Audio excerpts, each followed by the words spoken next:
The Special Apps Update Conference is back, and it runs from March 25th to March 29th, and it's completely free to sign up. The conference focuses on engaging and relevant technology. 6 courses will highlight how to use apps to support literacy, speech and language skills, and of course, having fun. To learn from amazing presenters like Mo Booty, recent speaker at ATIA, Amanda Schambug, Panda Speech, and our very own Rachel Madel. Hey, that's you! That is me. Go to specialappsupdate.com to register and use the following code, XEDSAU19, to get all the courses for free. See you there!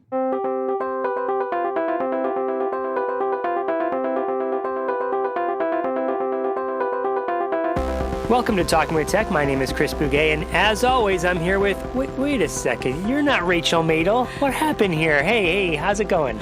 I'm good. How are you? Back for a second episode in a row. It's my lovely wife, Melissa Bugaj. How's it going? I'm good.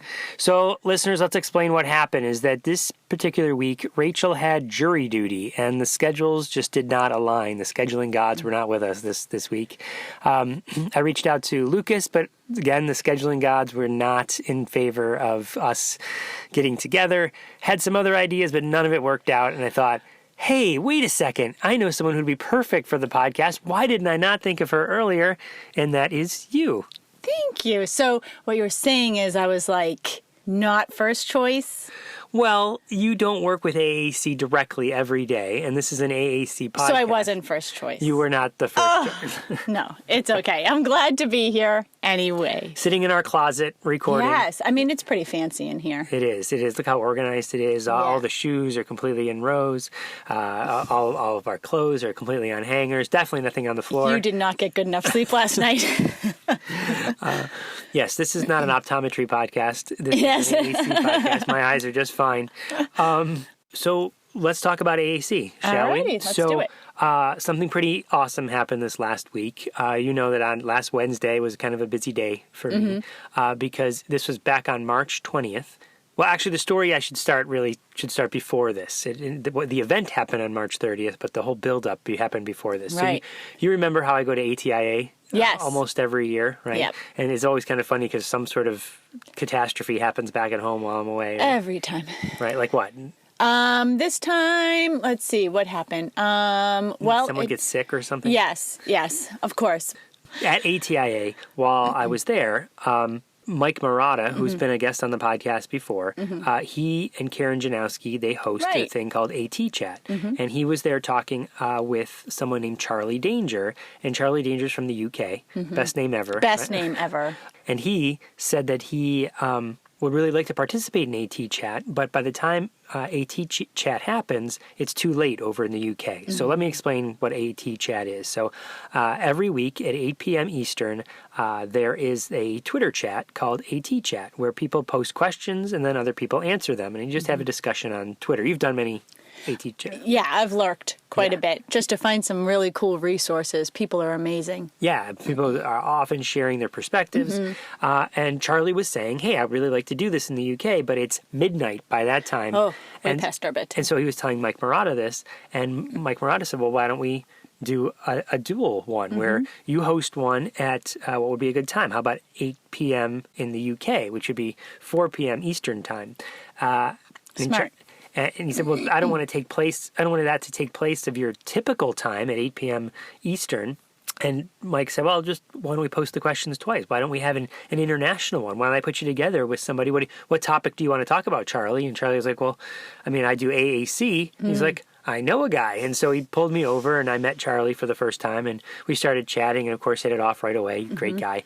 And we then have been collaborating ever since ATIA to come up with questions that eventually came out on March 20th, just this past week. So some of the questions that got posed at the first ever international AT Chat were all about access. So Charlie and I put questions together all about AAC access. Oh, I saw these. Yeah, yes. So at 4 p.m. Eastern, the questions came out, and people from all over the country, all over the world, really, started answering them. And then the same questions got posted at 8 p.m. Eastern, and other people answered them. And some of those questions were like, what are the most important factors to consider when determining how a user might access AAC? What strategies do you use to teach the meaning of symbols while simultaneously practicing the location of that symbol to keep the consistent motor plan? Is facilitated communication a viable access method for AAC? That was a hot one. Look at that. How close are we to be able to control speech-generating devices with thought? Because we're getting people from all over the world answering these questions. And so those are the sorts of questions that we asked, and I participated in both chats, kind of helped facilitating and asking follow-up questions. And it was hopping. There were like I think it was close to 400 tweets with people just sharing their thoughts. And something that really came out of it, Melissa, was a lot of people who are AAC users, because we had given these questions out ahead of time, they could pre-plan some of them. I mean, anyone could pre-plan, but we had a lot of people who are users of AAC participate in the chat. And it's just another way to get a perspective of actual users. So that's a cool idea.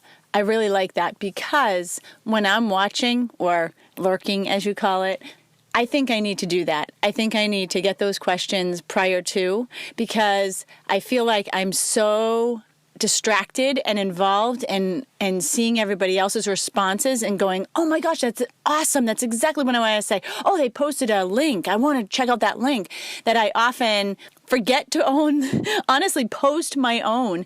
But if you do it in the drafts and Twitter, and you can, during the day when you're thinking of something, you tweet it out or put it in your drafts in Twitter, then when you go to the chat, then you can just go to your drafts and go, oh, wait, I had a great answer for this. And then you can go investigate and do all your stuff. Because it really is. It's walking into a big birthday cake almost. There's so much to look at and check out and see, and I really like it. So the strategies, I have something for that one. Okay, which one? Which question? So the strategies that you use to teach symbols? Yeah, to teach symbols. We have 3 AAC users in our school, and I noticed that we just finished the alternative testing in our school. And our teachers are amazing with it. Now, for people who don't know what alternative testing is, can you explain that for a second? Sure. So if they're not going to do the state testing in Virginia, it's SOL, so Standards of Learning. I know you're rolling your eyes. I'm doing the same. Sorry, SOL. And there's an alternative test where the students who, are found eligible for that type of testing. Instead of taking the standardized test, you're taking the alternative test. And they create a portfolio. They have different strands that they use in order to show their expertise in that skill Demonstrate over their time. competency. Yeah, it's awesome. So the teachers really get creative, and the kids really get creative, and they have fun doing it. So when we were doing this, the kids, the motor planning was so important for them, and they got to practice quite a bit of that core vocabulary that you taught them, because it turned into this, that, those choices that they had, yes, no, and the teachers were able to use symbols and visuals and be able to scribe that way. They also were taking pictures of or screenshots of their answers on the bar,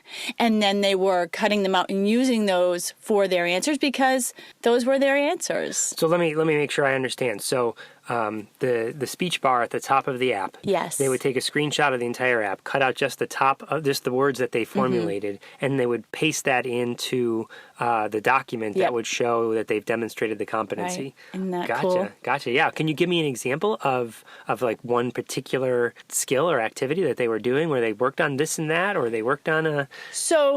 So, for example, like the strand that they would use is the location of Earth in the solar system. So, using visuals or using a video and asking them questions to guide them. So, where would Earth be? And they could use there. Or is this Earth? Is this Venus? Yes, no. So, which one is Earth? This? Yes. This, yes. So it's... Right, nice open-ended question. Yes. And it allows for them to demonstrate their competency in so many different ways. Awesome. So you had another experience this week, because I know we get to chat frequently since you're my wife, and we ask each other about our day. You had a situation, I think, where a student was deciding he wanted to kind of sit on the floor in the middle of the hallway. Am I thinking of this right? Yes. So behavior, it really saved us. We were able to use... You mean the AAC device? Yes, that's what... Yes. So the AAC device saved us because we came down to talk to the student, and he did not want to really talk about anything. When we put the device in front of him, that's when he opened up. Because he's a relatively new user to the device. He is, but he has caught on fast, and he prefers it at times. So when we brought it out, because he was angry, we brought it out, he was able to self-regulate and answer us without demonstrating anxiety more, because it just allowed him to say freely what he needed to say. And then he tapped the bar, and it was... No. So, but what I want to say is it gave him that opportunity to express himself freely, and I could see him calming down after he did that. And then he got up and he moved on. Yeah, that's awesome. And I love the idea that he's very clearly expressing what he wanted, where if he didn't have the communication device, you wouldn't know that I just want to be left alone, or I don't want to do what you're asking me to do. I mean, he's expressing it through his behavior anyway, sitting there. Right. But him being able to verbalize that in a way by pressing the buttons and say, look, I'm very clearly telling you, I do not want to do this. No, the other thing that I love about it, Chris, is that the AAC device, because as adults, and I do this, is, hey, can you get your shoes on? Hey, can you get your shoes on? I said to get your shoes on. We naturally don't give enough wait time. It's painful for adults to do that. It really is. And it takes a lot of practice. And I think if you pay attention to yourself, you can find yourself doing that. The AAC device naturally lends to us having to wait. And it almost trains the adult as well of, okay, take a breath. He's trying to communicate. Let him do his motor planning. Let him get in there. And then I find myself, when the kids are on the device, I'm more patient, and it's almost training me more to Excellent. Wait. Yeah, it's an excellent little byproduct. Right. It's helping us to have better wait time. Yeah, I know particularly one of a user that at your school will kind of bring his finger over and hover, so he's looking for something, and he's not just sitting there with the device, and you're like, well, at any point is he going to touch this? This kid is kind of looking and searching, and his finger's hovering, and that forces you to wait because you see that he's making a selection. Well, and he uses it with quite the sense of humor, right? So he does that on purpose sometimes to get a laugh out of you. Or it's adorable. I love it. Now, it just so happens that all three students that you have at your school are using the same device. They're all using an iPad with Lamp Words for Life. Yes. And that is actually a nice precursor to the interview that we have today, because the interview today is with someone named Lance McLemore. And Lance and I met at ATIA.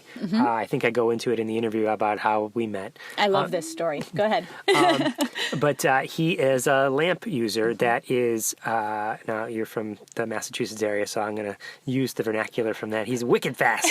He's wicked fast I mean, he's like a blur how fast he's moving around when I was watching him, use his device. And so it's a great model for showing other students or parents to say, someday you could be like Lance. You know what I mean? You could be as fast as Lance. Right. Which is one of the reasons Lance calls himself a lamp ambassador, is like he shows off how he can use it and tell stories around how he came to be a user.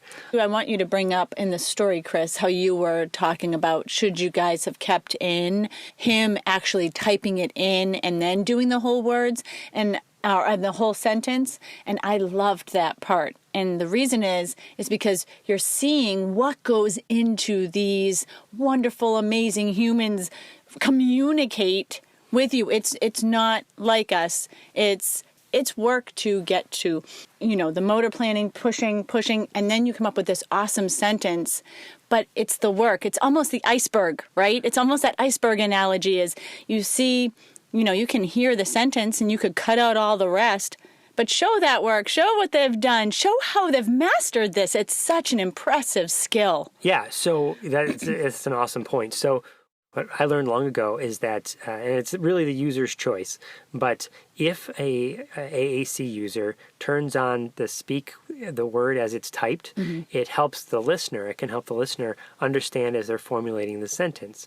And so with Lance, because he's so fast, we decided not to edit out any of the construction time as he's constructing the sentence. Good. So what you're going to hear, listeners, is him in real time, how fast he's constructing sentences. And it says each word. And then at the end, he hits the speech bar at the top that says the entire sentence again. And he's built that motor plan that at the end of every sentence he composes, he hits the speech bar and you can hear it. And that, I think, also ties back to what you were saying about wait time, is that as a listener, you see that each word is being formulated. You're understanding and hearing it. And he could have a faster rate of speech at the end when he hits the speech bar because we are essentially hearing it twice, which is a great strategy to help listeners that are trying to be in communication partners. So that's Lance. Also, I'd like to say that Lance has a webinar coming up. So in April, the Center for AAC and Autism has a series of free webinars coming out, and one of those is by Lance. So there's a user, that's Lance, and then there's a parent, and then there's a professional. And they each, I think it's I can't remember the dates exactly off the top of my head, but we'll put it in the show notes. And if you like to hear Lance today, this is like a precursor of what he's going to be doing in his webinar coming up later in April. So go check out Lance because, like I said, he's a great person to know. I can't wait to listen. Me either. All right, so without further ado, here's our interview with Lance McLemore.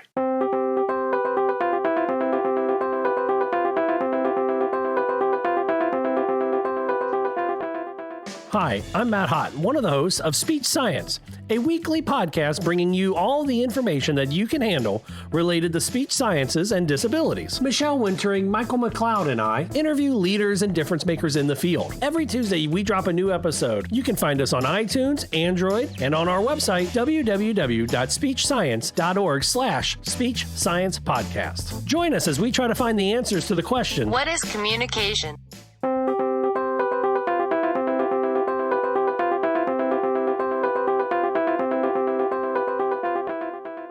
Welcome to Talking with Tech. My name is Chris Bugaj, and I'm here today with Lance McLemore. Lance, am I saying your last name right? Is that right? Yes. Awesome. All right. So, Lance, you are an AAC user. Tell us a little bit about yourself. Where do you live? What do you do, like, for work, and what do you do for fun? I live in Alabama with my family, and I work for the Prentke Romich Company. I live in Alabama with my family, and I work for the Prentke Romich Company. I am an artist, and right now I really like sewing. I am an artist, and right now I really like sewing. Sewing, like with a needle and thread? Yes, and I use a machine too. Yes, and I use a machine too. Gotcha, like a sewing machine, right? I haven't used one in so long. All right. Cool. Let's talk about your art for a second. What do you mean, like painting or sculpting, or do you mean like with I don't know, with the sewing machine together, like making stitch or embroidery or something like that? When I was in university, I focused more on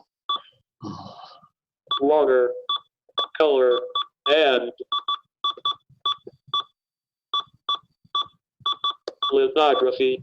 When I was in university, I focused more on watercolor and lithography. Right now, I am more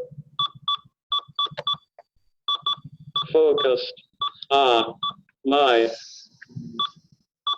sewing. I have designed a few things Right now, I am more focused on my sewing. I have designed a few things. Cool. If we had infinite time, I would want to learn all about how you got interested in sewing and how and the art that you're working on. But let me ask you, since this is a podcast about AAC, let me ask you. You said you work for PRC. What do you do for the Prentke Romich Company? They call me an ambassador. They call me an ambassador. I do Skype calls with different groups, and I go to conferences where I sometimes speak. I do Skype calls with different groups, and I go to conferences where I sometimes speak. Well, absolutely, because that's where you and I met, right? We were at ATIA together, and I was having a conversation with Chris Klein, and I said, Chris, we need more AAC users on our podcast. Is there anyone you can introduce me to? And he immediately said, Lance. And I said, I have not met Lance. Can you introduce me? And so he came over. We walked over to you, and we met. And then we had a whole conversation there, sitting right at the Lamp Words for Life booth, right? The Center for Yes. AAC. Yeah. So I'm sure people are listening right now, and they're going, well, okay, Chris, just ask him tell us, because they can't see what I can see, and they haven't met you, so they don't know what you're currently using. So can you talk a little bit about your journey with AAC? What have you used in the past, and then what do you use now? I got my first communication device when I was about 4. I was in university at the time. I got my first communication device when I was about 24. I was in university at the time. Oh my gosh. Okay.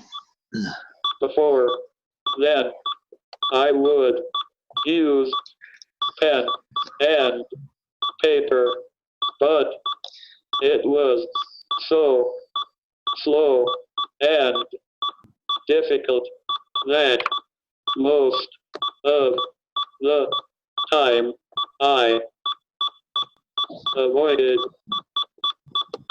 interacting with people at all costs.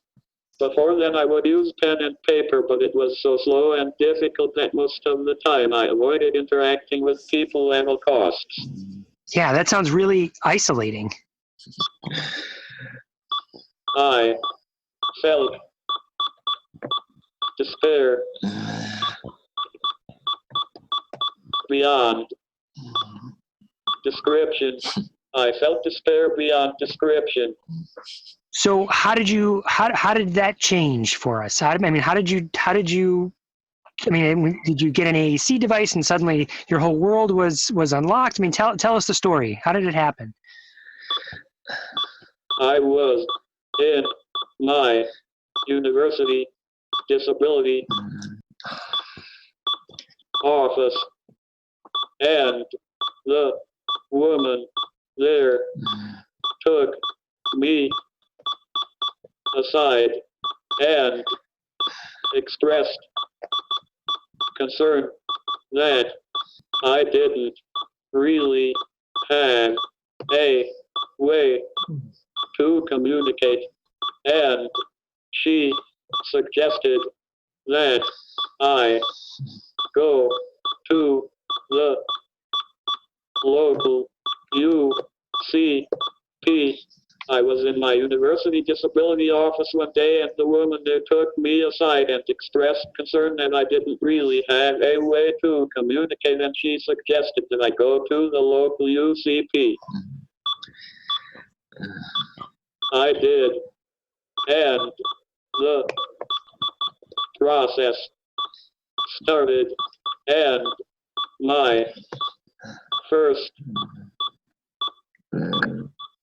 device was something simple with a keyboard and word prediction, which is very different from what I have now.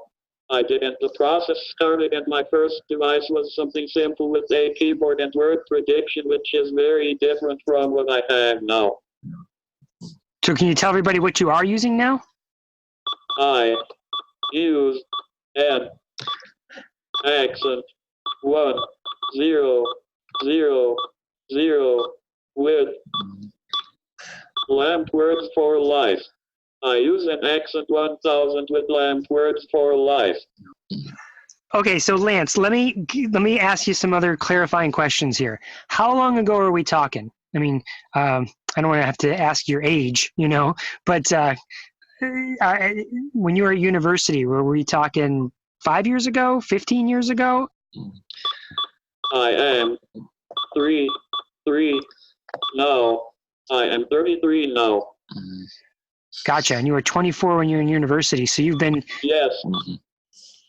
Gotcha. So and how long have you been using an accent with lamp words for life? I started with it in July 2016. I started with it in July 2016. Come on, are you serious? Yes. I was able to learn it quickly. All right, so can you walk me through the story of how you went from a keyboard with word prediction to an accent with lamp words for life? I would imagine people tried to use Unity at some point, but the whole gamut. Can you tell me that story? It might be kind of a long one. In January 2016, I contacted the PRC consultant for my state, and I asked if I could see what devices they had. In January 2016, I contacted the PRC consultant for my state, and I asked if I could see what devices they had. She came to my house and showed me, and I really liked them. She came to my house and showed me, and I really liked them. Some point she left me with a loaner, and for a couple of months I used word power, but I played around with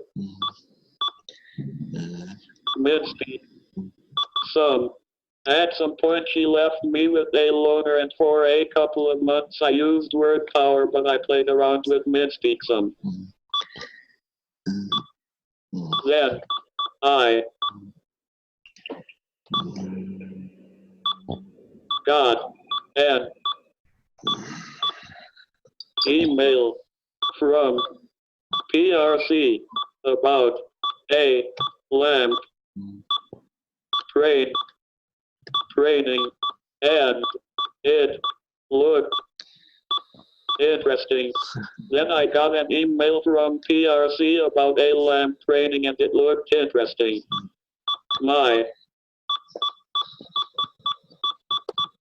consultant told John Halloran about me, and he paid for a hotel room so I could go to the training, and I listened for 2 days. My consultant told John Halloran about me, and he paid for a hotel room so I could go to the training, and I listened for 2 days. We talked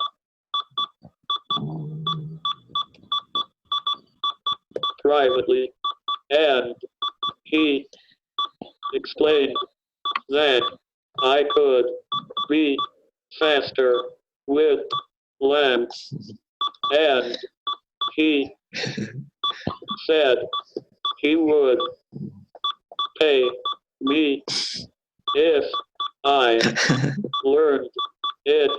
We talked privately, and he explained that I could be faster with lamp, and he said he would pay me if I learned it. So after I got home, I went to work, and then he came back to another training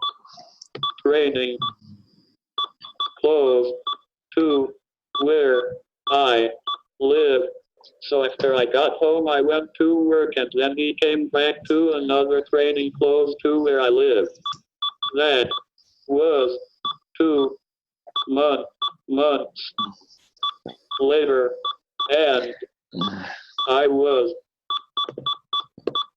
fluent by then. That was 2 months later, and I was fluent by then. Yeah, I would be too if I had the money hanging there waiting for me. If I could learn it, that's fantastic. Actually, what I was really interested in was being faster, and he was certainly right about that. Actually, what I was really interested in was being faster, and he was certainly right about that. Lance, have you seen the TV show The Flash? I don't know if our listeners have seen it. Have you? No. Okay, but you're familiar with the superhero, The Flash, right? Yes.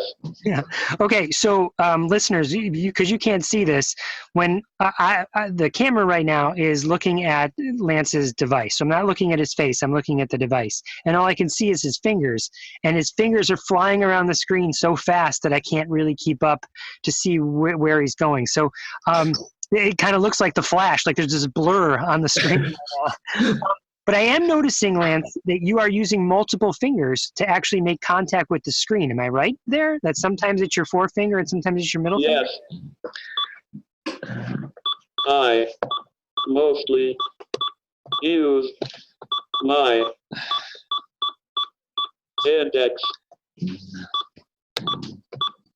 middle, and pinky. I mostly use my index, middle, and pinky. So let's say in those 2 months when you were moving from, I guess you were using WordPower, had played with MinSpeak a little bit in the Unity system, over to LAMP, what did you do to practice it? I mean, did you just talk? I mean, did you just use it in your ordinary, or did you have some sort of practice routine? Did you work with a therapist? Can you describe that a little bit? I picked up a word list at the LAMP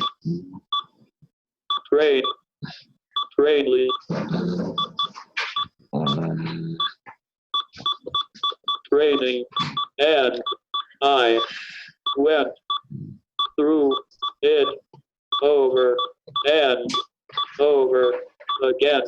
I picked up a word list at the LAMP training and I went through it over and over again. I spent lots of time pressing every key. I spent lots of time pressing every key. I didn't have any help. I taught myself everything. I didn't have any help. I taught myself everything. Wow. Wow. That's amazing. So let me ask you this. Why is LAMP the right choice for you as opposed to the Unity system or something else? I mean, what makes LAMP the right fit for you?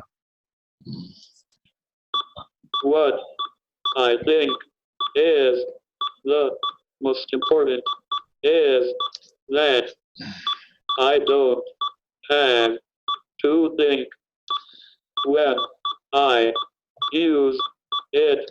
What I think is the most important is that I don't have to think when I use it.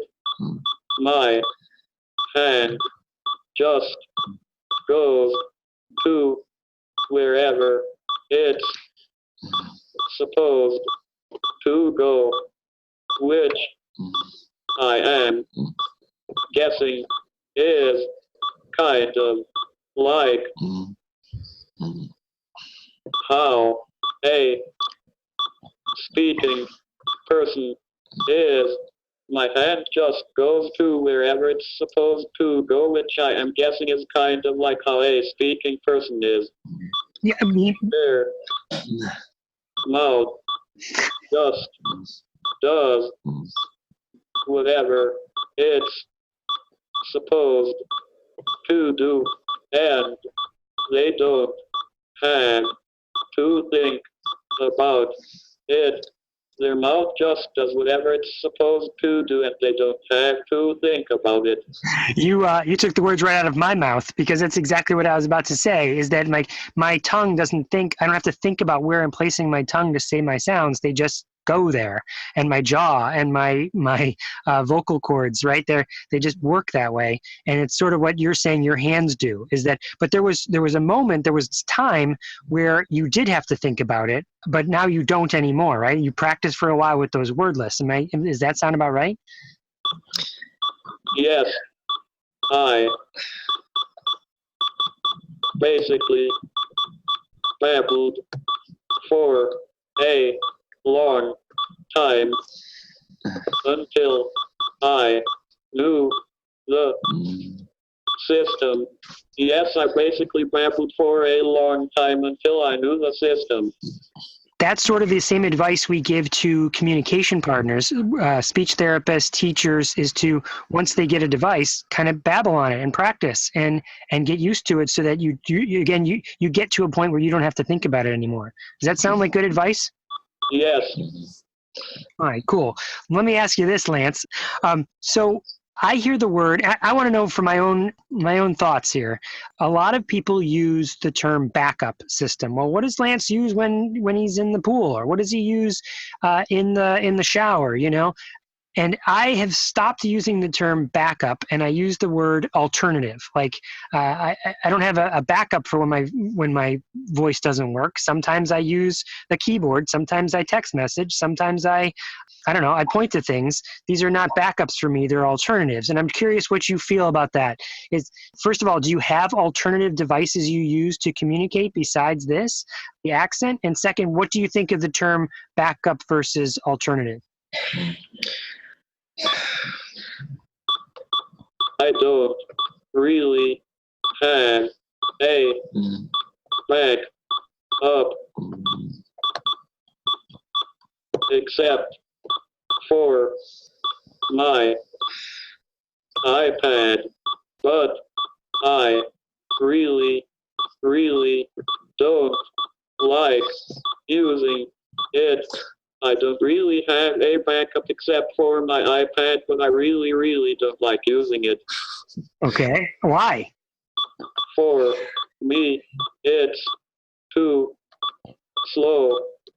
It can not keep up with me. For me, it's too slow. It cannot keep up with me. Lance, I have to tell you, I notice that quite a bit when I do trainings. So when I show a parent or a teacher, really any communication device, but LAMP in particular, and they start to learn the motor plan of where the verbs are, they like, so press this, and now the second hit is there, and press this, and the second that is there. And by the third or fourth time, their finger starts moving over, and you see the processing speed of the iPad is actually slower than the processing speed of your brain, and they have to wait for just, it's like not even a half a second, but they still have to wait for it to flip over to the second screen so they can hit that button. And what I think I'm hearing you say is that the accent is a lot faster. So you have to force yourself to go slower on an iPad. Sometimes even the accent is not fast enough. Sometimes even the accent is not fast enough. Yeah, you're still having to wait for it to flip over, yeah. I actually increased my speech rate, and that helps. But sometimes the voice is too fast for people to understand. I actually increase my speech rate, and that helps, but sometimes the voice is too fast for people to understand. That's great. I mean, that you know your device so well, and that you can make those adjustments like that, and you know your listeners so well, people that you're communicating with. Well, let me get back to that one question. What do you think about the words alternative versus backup? Am I off the mark there, or is it like, it doesn't matter, Chris? Call it backup, call it alternative. It's the same. For me, it doesn't matter. For me, it doesn't matter. Doesn't matter. Okay, good to know. Maybe I don't have to bang that drum so loudly. So there are a lot of educators that listen to this podcast, a lot of speech therapists. What advice would you give them to support someone who's learning to use a communication device? I would say that they should try to make using the device fun and relevant, and don't turn communication into an academic exercise, because it will turn them off wanting to communicate. I would say that they should try to make using the device fun and relevant, and to turn communication into an academic exercise, because it will turn them off wanting to communicate. Yeah, I actually see that quite a bit sometimes. It's like forcing it onto kids and making it a task that they have to do, as opposed to enticing them and inviting them to do it. It makes them see communication as a punishment. It makes them see communication as a punishment. Yeah, and then why would I want to do it?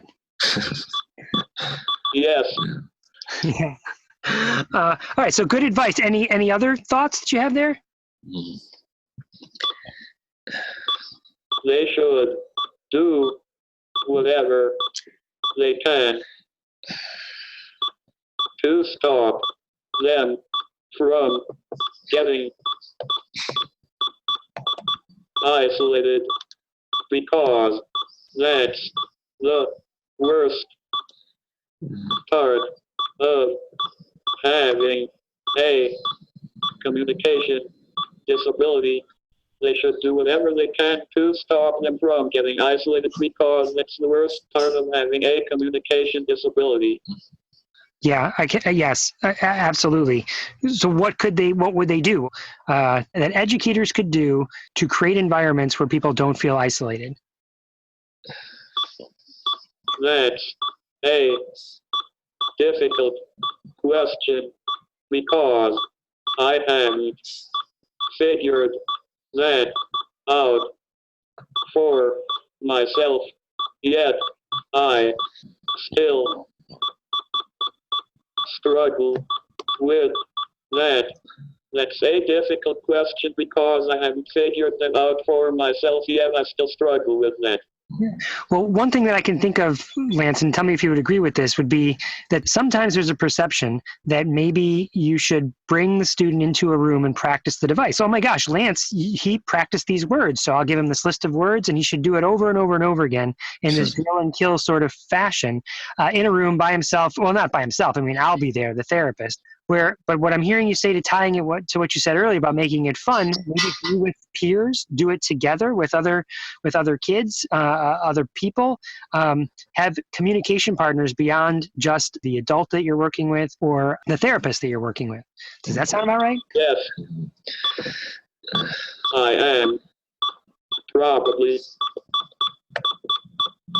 unusual in the way that I learned it, and it wouldn't work for many people. I am probably unusual in the way that I learned it, and it wouldn't work for many people. Well, I have to say that's probably true, Lance, in my experience. But the only part that I think is something that's sort of unique to you is that you took the words and you learned it yourself. But I think that strategy of looking at words and practicing those words is exactly what teachers are trying to do all over the country, maybe all over the world, is say, okay, how do I take these words, like the same words that you were given on that list? I'm guessing they were core vocabulary words. And how do we build activities and build exercises and build experiences for kids to have in a very regimented way, but meaning a systematic way. I'm going to do this week, I'm going to do this word, and this week I'm going to do another word, and this week I'm going to do another word, but the experiences are still fun for the kids. I like that idea. So having been an AAC user for a while now, and you talked about isolation. Well, let's talk about other challenges or barriers that you're experiencing. What are some of the biggest challenges and barriers? I think it's taken me a long time to change my mindset. I think it's taken me a long time to change my mindset. I think it's taken me a long time to change my mindset. Uh-huh. I got used to the isolation, and it's still difficult for me to have the courage to put myself out there. I got used to the isolation, and it's still difficult for me to have the courage to put myself out there. Well, thank you for doing that. Thank you for being an ambassador. Thank you for being on the podcast. Thank you for going to conferences and talk, because if you don't do it, then there's going to be other people out there that are still feeling that isolation. And every story we can get out there, that's maybe one less person. They hear those stories. There'd be one less person that would feel isolated. Maybe. I hope so. I hope that's why we're doing this, is to change lives like that, you know? When you said it took you a while to change your mindset, so you felt like maybe this is just who I am and this is how it is. You don't know what you don't know, that you don't even know that there's tools out there that could help you communicate. Is that right? I got used to being invisible, a non-person. I got used to being invisible, a non-person. And then that person said, hey, there's more to life than this. Does that sound about right? Yes. Lance, let me ask you else. Did you, and if, again, we can cut this out if you feel like you don't want to put it in there, but did you do any counseling at all? And do you do counseling now for others?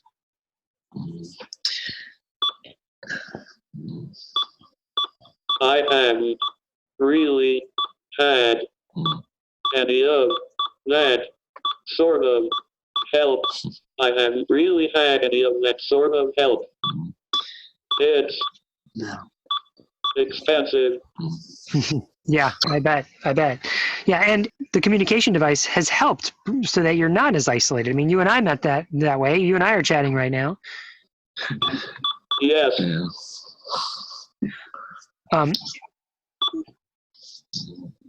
What about socially? Do you get out? Do you have friends that you're going out with and doing stuff with? If you don't mind, when you're like doing your art, do you do shows and do you do stuff like that? Do you sew with other people? Do you go to clubs, stuff like that? I have friends, but most of them are speech language pathologists, and they are always away. I don't have any friends close by who are around my age. I have friends, but most of them are speech language pathologists, and they are far away. I don't have any friends close by who are around my age.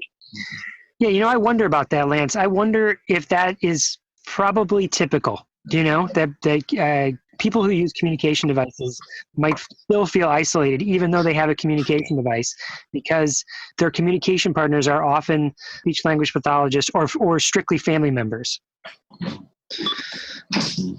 Yes, I think that's probably true for many of us. Yes, I think that's probably true for many of us. Well, and that's one of the reasons this podcast exists, and I think one of the reasons it's so great that you are putting yourself out there is because that's how we change. It's not going to change unless someone does something about it, and that's what we're trying to do. I think it's a problem for people with many types of disabilities. I think it's a problem for people with many types of disabilities. Yeah, finding peers to hang out with and to communicate with and have fun with. Lance, let me ask you something else. You touched on the word mindset, and one of the barriers that I see with some of the folks that I get to chat with is this mindset that the user of a communication device, they would never know how to learn how to use this thing, And I have a fear that people would look at you using this communication device and well, Lance, he doesn't have a cognitive disability. And so, but this person with a cognitive disability would never be able to use a communication device. What would your thoughts, or what would you say to somebody who might have that mindset? I would say that they can not possibly know that for sure. I would say that they cannot possibly know that for sure. I realize that not everyone will be able to communicate like I do, but I believe that everyone is able to communicate at some level. I realize that not everyone will be able to communicate like I do, but I believe that everyone is able to communicate at some level. Absolutely. And how do we know? Like you said, how do we know? They can't say that. And if we don't believe that they could eventually be as fast as you are and know all the words that you do, then where do we think they would tap out, right? Yes. And if they can not say anything, you definitely have no idea what they can do. And if they cannot say anything, you definitely have no idea what they can do. Yes. So don't impose that on them. Assume that someday they can learn it. Assume that if you give them the right tools and enough time and the right instruction, that they'll be able to do it. I have never understood why, but so many people think that if a person can not communicate in the usual way, that their brain does not work either. I have never understood why, but so many people think that if a person cannot communicate in the usual way, that their brain does not work either. Yeah, I've never understood that either. But that myth is exactly what we were trying to break down here. Let me ask you one last question here, Lance, and that is one of the co-hosts of the podcast, Rachel. She has this question that she likes to ask at the end of every one of her interviews, and I think it's a good one, which is, if there was like a billboard that you want everyone to know, they're driving by and they could read that billboard, and it was something to do with AAC, what would you want to be on that billboard? What would you wish everybody knew about AAC? I would say, just because I can't talk doesn't mean that I can't think. I would say just because I can talk doesn't mean that I can't think. Awesome. I actually picture that up on the board with a giant billboard with a picture of a communication device and maybe your hand there pointing to it, right? I mean, that would be awesome. Yes. Hey, let's get John Halloran to buy a billboard for us. He might do that. Lance, this has been awesome. Do you have anything else you want to say to everybody? Not that I can think of right now. All right. I can think of right now. All right. Well, let me ask you this final question, which is, if people wanted to contact you, if they wanted to hire you to come do a Skype phone call or a video conference like we are, if they wanted to contact you, what's the best way for them to contact you? They can contact the Center for AAC and Autism. They can contact the Center for AAC and Autism. And then would they specifically say, hey, we heard Lance and we want him to come speak? Yes. They will take care of that. Yeah. Awesome. So they just facilitate that whole thing and make it nice and organized, what your calendar and all that. They're in contact with you. Yes. All right, cool. Well, Lance, thank you very much. Thanks for coming on the podcast. Thanks for putting yourself out there and inspiring other people to not have this mindset that people can't communicate, and that we should be having this mindset that everyone can communicate. We just have to give them the tools. So thank you for everything you've done. Thank you for helping other people become less isolated. Thanks. And this is Chris Bugaj talking with Tech, and we'll talk to you next time.